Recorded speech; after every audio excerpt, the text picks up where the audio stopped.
ఈ రాష్ట్రంలో ఉన్నటువంటి నిరుద్యోగులకు అందరికీ కూడా ఉద్యోగాలు ఇస్తా, లేకుండా ఉంటే నిరుద్యోగ భృతి ఇస్తా అని చెప్పినావు. ఎక్కడైనా ఒకటికైనా ఇచ్చినావా? ఇవాళ నువ్వు ఇచ్చినటువంటి హామీల్లో ఒక్కటైనా సంపూర్ణంగా అమలైందా? అన్నిటికీ ఏదో ఒక కామా పెట్టడం, ఏదో ఒక క్లాస్ పెట్టడం, పక్కన పెట్టడం. మేజర్ ఏవైతే నీ హామీలు ఇచ్చినావో అవి అసలు ఇంతవరకు టేకప్ కూడా చేయలే. ఈరోజు మీరు చేసేటువంటి కార్యక్రమాలు ప్రజలంతా అసహించుకునేటువంటి రకంలో ఉంది. ఈరోజు మెడికల్ హాస్పిటల్స్ తీరును మీరు ఏ రకంగా ప్రైవేట్ పరం చేయాలని చెప్పి ఆలోచన చేశారో రాష్ట్ర ప్రజలంతా ఉమ్మారు మిమ్మల్ని, చీకొట్టారు మిమ్మల్ని. దాంట్లో నుంచి బయటపడాలి నువ్వు. దాంట్లో నుంచి బయటపడేదానికి రోజుకు ఒక కారణం. ఆ తర్వాత మా పార్టీ మా నాయకుని కుటుంబ సభ్యులను ఒకరినైతే నువ్వు లోపరుచుకొని నీకు అవసరమైనప్పుడంతా నువ్వు ఎప్పుడైతే గడ్డు కాలంలో ఉంటావో, నువ్వు ఎప్పుడైతే ఆపదల్లో ఉంటావో ఈ యొక్క కేసులను ముందరికి తీసుకొని పెట్టి నీ ఈనాడు పేపరు, నీ ఆంధ్రజ్యోతి పేపర్లో హెడ్లైన్స్. నేను అడుగుతున్నాను, ఎక్కడికి పోతున్నాం? ఇది ఏం సాంప్రదాయం ఇది? ఇటీవల కాలంలో ఆ యొక్క మన మాచర్ల కాన్స్టిట్యున్సీలో గుండ్లపాడు అనేటువంటి విలేజ్లో ఒక హత్య జరిగింది. ఇద్దరు తెలుగుదేశం పార్టీ వర్గంలో ఉన్నటువంటి వాళ్ళు రెండు వర్గాలుగా విడిపోయి ఒకరికొకరు సరిపోకుండా జబిశెట్టి వెంకటేశ్వర్లు అనేటువంటి వ్యక్తిని, కోటేశ్వరరావు అనేటువంటి వ్యక్తులను తెలుగుదేశానికి సంబంధించినటువంటి తోట వెంకటరమణయ్య, తర్వాత జబిశెట్టి శ్రీనివాసరావు అనేటువంటి వాళ్ళు వెంటబడి కాపుగాసి చంపడం వాస్తవం. అది మీ పత్రికల్లో వచ్చింది.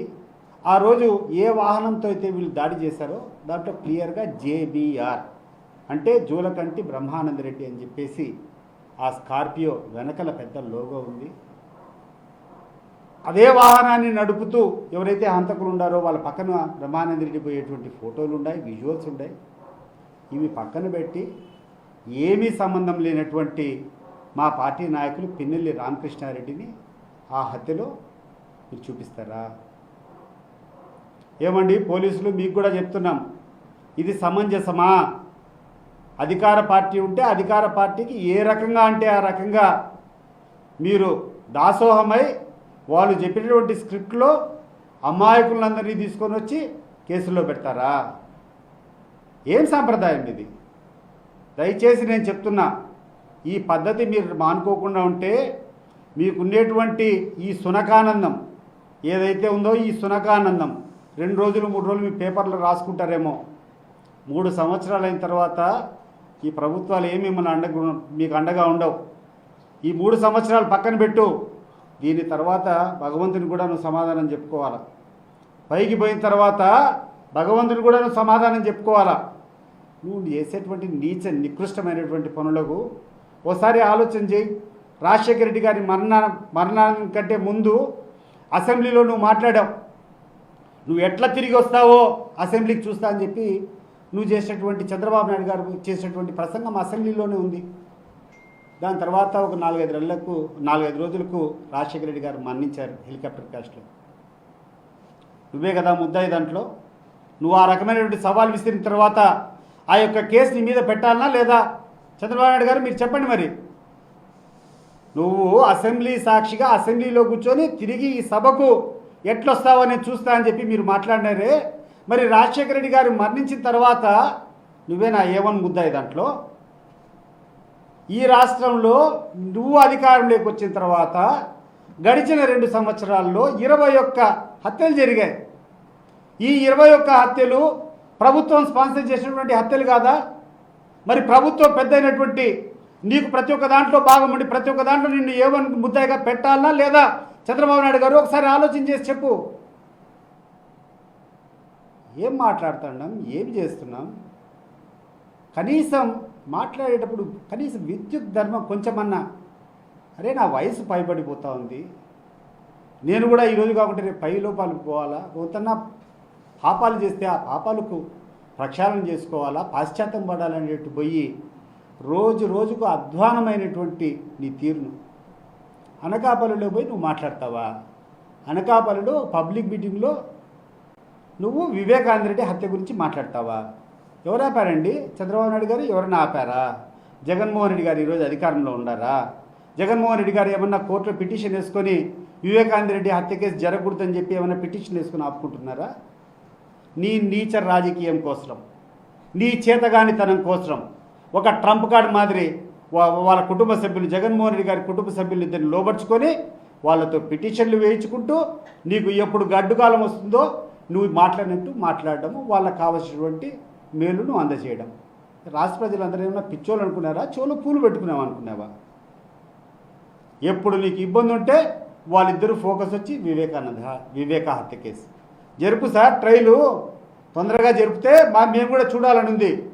కోర్టు చెప్తుంది కదా ఎవరికి హత్యలో సంబంధం ఉందో, లేకుండా అంటే ఎవరు దాంట్లో ముద్దాయిలో ఎవరు చేశారనేది కోర్టు తీర్పిస్తుంది కదా.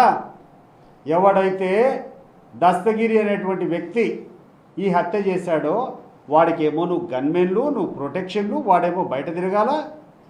ఎవరికి సంబంధం లేనటువంటి వాళ్ళ మీద నువ్వు నిందలు వేసుకుంటూ నీ పత్రికల్లో మీరు రాసుకుంటూ ఉంటారా? మంచి పద్ధతి కాదండి చంద్రబాబు నాయుడు గారు, మంచి పద్ధతి కాదు ఇది.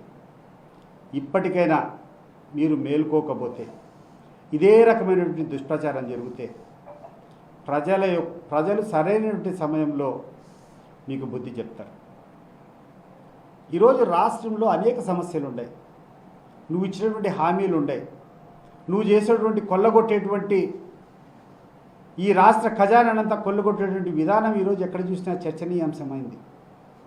దీనన్నీ మార్చేదానికోసం నువ్వే ఒక అజెండా తీసుకొని వస్తావు, ప్రజల్లో అపహాస్య పాలవుతావు, నవ్వుల పాలవుతావు. ఒకరోజు తిరుపతి లడ్డు అని మాట్లాడినావు, అది వికటించింది. నీ వీపునే ప్రజలు బాగా కొట్టడం మొదలుపెట్టారు. ఎక్కడ పోయినా కూడా ఈ పనికిరానోడు కూర్చొని దేవుడి ప్రసాదం మీద కూడా ఇట్లా అపవాదాలు వేస్తాడని చెప్పి నీకు చెడ్డ పేరు వస్తే ఆ అజెండా పక్కన పెట్టాం. రెండో రోజు రాజధాని నిర్మిస్తా అని చెప్పినావు, ఏమీ అవసరం లేకుండా నువ్వే ఒక సభ పెట్టుకున్నావు. ఆ సభలో నువ్వు తీర్మానం చేసుకున్నావు, కేంద్ర ప్రభుత్వాన్ని పంపించుకున్నావు. నువ్వు ఒక పెద్ద మాస్టరు, ఒక పెద్ద పేట్రియాటు, ఈ రాజధాని ఎందుకు చేస్తాడని చెప్పే ప్రయత్నాలు చేసినాం. నీ అసలు రంగును వైఎస్ఆర్ కాంగ్రెస్ పార్టీ ఎండగట్టింది. నువ్వు చేసేటువంటి తప్పులన్నింటినీ చూపించడం, ఆ రాజధాని నిర్మాణం ముసుగులో నువ్వు చేసేటువంటి దోపిడీనంతా సమర్థవంతంగా మేము ప్రజల దృష్టికి తీసుకొని పోయినాం. నువ్వు మాట్లాడేటువంటి పరిస్థితి లేక దాన్ని పక్కన పెట్టేసినాయి నీ పేపర్లు, నీ కథ. ఇప్పుడు దాని గురించి మాట్లాడడంలా, ఎందుకంటే 1-2 రోజులు ట్రోలింగ్ చేసావు, మావిగాని అంటే ఏంది అది ఇది అని చెప్పి. ఈరోజు ప్రజల్లోకి స్పష్టంగా పోయింది, జగన్మోహన్ రెడ్డి గారి విజన్ చాలా బెటర్ విజన్. ఈ చంద్రబాబు నాయుడు చేసేదంతా రాజధాని పేరు చెప్పి రాష్ట్ర ప్రజల జోబుల్లో ఉన్నటువంటి డబ్బులన్నీ దోపిడీ చేస్తాడనే విధానం స్పష్టంగా పోయింది ప్రజలకు. సో దాన్ని పక్కన పెట్టాం. ఈరోజు ముక్కు ముఖం తెలియని డెఫినెట్గా ఆ అబ్బాయి దస్తగిరి అనేటువంటి వ్యక్తి మా పార్టీకి సంబంధించినటువంటి నాయకులతో సత్సంబంధాలు ఉన్నాయి. ఒక రాజకీయంగా కానీ లేకుండా అంటే అతను చేసేటువంటి రియల్ ఎస్టేట్ వ్యాపారంలో కానీ మాకు సంబంధించిన నాయకులతో సంబంధాలు లేవని మేము చెప్పడంలే. సంబంధం ఉన్నంత మాత్రం వాళ్ళు హత్య చేస్తారా? ఏ రకంగా నిత్యానంద రెడ్డికి సంబంధం అండి? వాళ్ళు నిత్యానంద రెడ్డికి చంపిన వాళ్ళతో సంబంధం ఉండొచ్చు, వాళ్ళు అనేక కార్యక్రమాల్లో నిత్యానంద రెడ్డిని సపోర్ట్ చేస్తూ ఏదైనా 4 సార్లు కేకులు కట్ చేసుకోవచ్చు, లేకుంటే నిత్యానంద రెడ్డితో ఏమైనా పనులు కావాలంటే చేయించుకునే దానికి ప్రయత్నాలు చేయొచ్చు. కానీ అంత మాత్రం నిత్యానంద రెడ్డికి హత్య చేయాల్సినటువంటి అవసరం ఉందా? దస్తగిరిని మా పార్టీ వాళ్ళకి అని చేయాల్సినటువంటి అవసరం ఉందా? స్పష్టంగా వాళ్ళు ఇచ్చినటువంటి కంప్లైంట్లోనే ఆ మారమ్మ గుడి దగ్గర జరిగినటువంటి దాంట్లో ఒకరి మీద పడి ఆ చిలికి గాలివాన మాదిరి మారి ఈ పిల్లోళ్లకు ఉన్నటువంటి ఆ చెడ్డ అలవాట్ల వల్ల ఆ మద్యానికో లేకుంటే ఆ బంగ్యాకో బానిసలై వాళ్ళు చేసుకునేటువంటి హత్యను తీసుకొని మా నాయకుని చుట్టేటువంటి ప్రయత్నం చేస్తావా? తప్పు చంద్రబాబు నాయుడు గారు, తప్పు గుర్తుపెట్టుకోండి. You will be answerable tomorrow. ఈ లోకంలో కాకుండా పైన ప్రతి ఒక్కరు గమనిస్తూ ఉండరు. గుర్తుపెట్టుకో, నువ్వు ఇది మంచి పద్ధతి కాదు, నీ స్థాయికి మంచి పద్ధతి కాదు. ఆ తర్వాత ఆ మంత్రులు ఒక ఆమె వచ్చి మాట్లాడుతుంది, నేను బీసీ వాళ్ళని చంపినారని. అమ్మ సవితమ్మ, నువ్వు ఎంత బీసీనో జగన్మోహన్ రెడ్డి గారు బీసీలకు ఎంత చేశారో ఒకసారి ఆయన చేసేటువంటి కార్యక్రమాలు చూస్తే నీకు అర్థమవుతుంది. దేశ చరిత్రలోనే ప్రథమంగా ఈ రాష్ట్ర చరిత్రలోనే ఏ రోజు లేని రకంగా 175 అసెంబ్లీ సీట్లు, 25 పార్లమెంట్ సీట్లు ఉంటే 200 సీట్లకు గాను 50% కంటే ఎక్కువ బీసీలకు, ఎస్సీలకు, మైనారిటీస్ ఇస్తా అని చెప్పి వాగ్దానం ఇచ్చి 102 సీట్లు, 200 సీట్లు దగ్గర ఉంటే 200 సీట్లు 102 సీట్లు, 103 సీట్లు ఈ వర్గాలకు ఇచ్చినటువంటి గొప్పతనం జగన్మోహన్ రెడ్డి కాకుండా నీకు వస్తుందమ్మా? నువ్వేమన్నా ఛాంపియన్ ఏమన్నా బీసీలకు? నువ్వేం చేస్తావు బీసీలకు? నువ్వు ఒకసారి పోయి చూడు. ఈళ్ళ లక్కప్ప అని చెప్పి మడకసిరిలో క్యాండిడేట్ ఇచ్చినాడు జగన్మోహన్ రెడ్డి. అతనికి ఒక ఉపాధి హామీకి పోయేటువంటి దాంట్లో చిన్న నౌకరీ చేస్తాడు, క్యాండిడేట్గా పెట్టి ఆయనకు అయ్యేటువంటి ప్రతి పైసా ఖర్చు కూడా పార్టీనే భరించే రోజు పెట్టింది. మైలవరంలో ఒక బీసీ క్యాండిడేట్కి తీసుకొని పోయి ఇచ్చినారు, ఒక జెడ్పీటీసీ స్థాయి వ్యక్తికి. ఆఖరికి ఆయనకు వాహనం తిరిగేదానికోసం కూడా మా పార్టీ నాయకుడే పెట్టుకొని క్యాండిడేట్గా పెట్టి అన్ని రకాలుగా మా పార్టీ అభ్యర్థిని మేము బలోపేతం చేసే ప్రయత్నం చేసినాం. విజయవాడ అర్బన్లో ఒక మైనారిటీ అభ్యర్థికి, చిన్న స్థాయి అభ్యర్థి అయినా వీళ్ళకందరికీ కూడా, ఎందుకంటే అట్టడుగున్నటువంటి వాళ్లకు ఆర్థికంగా సరిగ్గా లేకుండా ఉన్నాయి, మనకు మంచి సంకేతం ఇవ్వాలా, వీళ్ళందరినీ పైకి తీసుకొని రావాలా, ఆర్థికంగా రాజకీయంగా పైకి తీసుకొని రావాలని చెప్పి ఆర్థిక వనరులు అనేటువంటి అంశాన్ని పక్కన పెట్టి మా పార్టీ నాయకుడు మా ఖర్చులతో కూర్చొని క్యాండిడేట్ పెట్టేటువంటి ఘనత మాకుందా నీకుందమ్మా? బీసీలు చంపిన వాళ్ళు బీసీనే, చనిపోయిన బీసీనే. వాళ్ళకు చిన్న ఘర్షణ జరిగిపోతే బీసీలను చంపినామా మేము? ఏమన్నా మీకు ఏమన్నా తెలివిని మాట్లాడుతారా మీరు? ఆ పార్థసారథి ఏదో ఆయన గొడ్డలితో అంట ఆయన మాట్లాడినటువంటి మాటలైతే రాత్రి హత్యలు, తెల్లారాక శవాల దగ్గర మొసలి కన్నీళ్ళు. మీ నాయకునికి అయ్యా ఇవన్నీ అవసరము? మీ నాయకునికి, మా నాయకుడు సింహం లాంటి వాళ్ళు, పోతే జనం లేకపోతే ఎక్కడికి పోయినా కూడా హారతి కర్పూరాలు ఇచ్చి స్వాగతం పలుకుతారు. మీరు ఒకసారి రోడ్లోకి రండి, జగన్మోహన్ రెడ్డి రోడ్లోకి వస్తారు, ప్రజలు ఎవరిని ఎట్లా రిసీవ్ చేసుకుంటారో ప్రజలు చెప్తారు.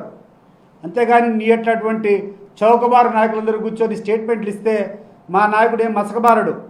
గుర్తుపెట్టుకోండి, మీరు ఎన్ని రకాలుగా మీరు మా నాయకుడిని తప్పుదోవ పట్టించాలని ప్రయత్నం చేసిన జనం హృదయంలో మా నాయకుడి యొక్క స్థానం పదిలంగా ఉంటుంది. వారి గుండెల్లో మా నాయకుడు, మా జగన్మోహన్ రెడ్డి ఎప్పుడూ శాశ్వతంగా ఉంటారు. ఆయన చేసినటువంటి మంచి పనుల్లో 10% చేస్తారా మీరు? ఒక 10%. ఇది ఛాలెంజ్ మీకు నేను చెప్తున్నా. రాష్ట్రంలో ఉన్నటువంటి పేద వర్గాలకు కానీ, బలహీన వర్గాలకు కానీ, బడుగు వర్గాలకు కానీ జగన్మోహన్ రెడ్డి గారు తీసుకునేటువంటి చర్యల్లో ఒక 10% కమిట్మెంట్ మీ పార్టీకి ఉందా? ఆయన ఇచ్చినటువంటి అన్ని హామీలు డీబీటీ, డైరెక్ట్ బెనిఫిషరీ ట్రాన్స్ఫర్, ఎక్కడే కానీ మధ్యవర్తి లేదు, ఎక్కడే కానీ దళారు లేదు. ఒక బటన్ నొక్కితే వాళ్ళ అకౌంట్లో పడేటువంటి పరిస్థితి తీసుకొని వచ్చి ఏ పేదవాడు, ఏ గ్రామీణ ప్రాంతంలో ఉన్నవాడు కూడా ఆఫీసుల చుట్టూ తిరగకూడదని ప్రతి గ్రామాల్లో కూడా సచివాలయాలు కట్టి అక్కడటువంటి వాలంటీర్లు పెట్టి వాళ్ళ సమస్యలను తన సొంత సమస్యగా కూర్చొని పరిష్కారం చేసినటువంటి గొప్ప విప్లవకారి మా జగన్మోహన్ రెడ్డి కాదా? నాడు నేడు అని చెప్పి ఈ పేద ప్రజల యొక్క వాళ్ళ ఆర్థిక స్తోమత పెరగాలంటే చదువుకుంటేనే బాగుంటుంది, చదువుకుంటేనే వీళ్ళు ఈ యొక్క ఆర్థిక స్తోమతలు పెంచుకోగలుగుతారని చెప్పి వాళ్ళకి ఇచ్చినటువంటి ఊరట. గ్రామాల్లో ఉన్నటువంటి స్కూళ్ళకన్నిటికీ ఒక మహర్దశ తీసుకొని వచ్చి 15,000 కోట్ల రూపాయలు గ్రామ ప్రాంతాల్లో ఉన్నటువంటి స్కూళ్ళన్నీ ఈరోజు బాగుపరుస్తున్నారు. వాళ్ళకి కావాల్సినటువంటి ప్రతి చదువుకునేటువంటి తల్లికి 15,000 రూపాయలు అమ్మఒడి అని చెప్పి స్కీమ్ ఇచ్చారు. వాళ్ళ స్కూళ్ళల్లో ఈరోజు ఒక మంచి నాణ్యమైనటువంటి మెనూ, ఒక నాణ్యమైనటువంటి వాళ్ళకు ఆహారం పెట్టేటువంటి పరిస్థితులు తీసుకొని వచ్చినారు. ఈరోజు వాళ్ళకి కావాల్సినటువంటి యూనిఫామ్ దగ్గర నుంచి, టెక్స్ట్ బుక్ల దగ్గర నుంచి, గ్రామాల్లో ఉన్నటువంటి క్లాస్ రూమ్స్ అంతా కూడా ఒక మల్టీనేషనల్ కంపెనీలు ఏ రకంగా అయితే ఒక గొప్ప కార్పొరేట్ స్కూల్స్ ఉంటాయో దానికంటే గొప్పగా చేసేటువంటి ఘనత. ఇన్ని గొప్పలు మా జగన్మోహన్ రెడ్డి గారు చేస్తే వైద్య రంగంలో ఏ పేషెంట్ పోయినా కూడా ధైర్యంగా పోయి ఆరోగ్యశ్రీ పెట్టుకొని, వైఎస్ఆర్ ఆరోగ్యశ్రీ పెట్టుకొని పోతే వాళ్ళకు చేసి మళ్ళీ హాస్పిటల్ నుంచి డిశ్చార్జ్ అయితే కూడా మళ్ళీ వాళ్ళ ఖర్చుల కోసం కోరుకునే దొరికించేటువంటి గొప్ప స్కీములు తీసుకొని వచ్చి పేదవాళ్ళ గుండెల్లో గుడి కట్టుకునేటువంటి వ్యక్తి జగన్మోహన్ రెడ్డి అయితే ఏ కార్యక్రమం చేసినా ఆ కార్యక్రమం వెనక కమిషన్లు, ఆర్థికంగా నువ్వు లాభపడాలి.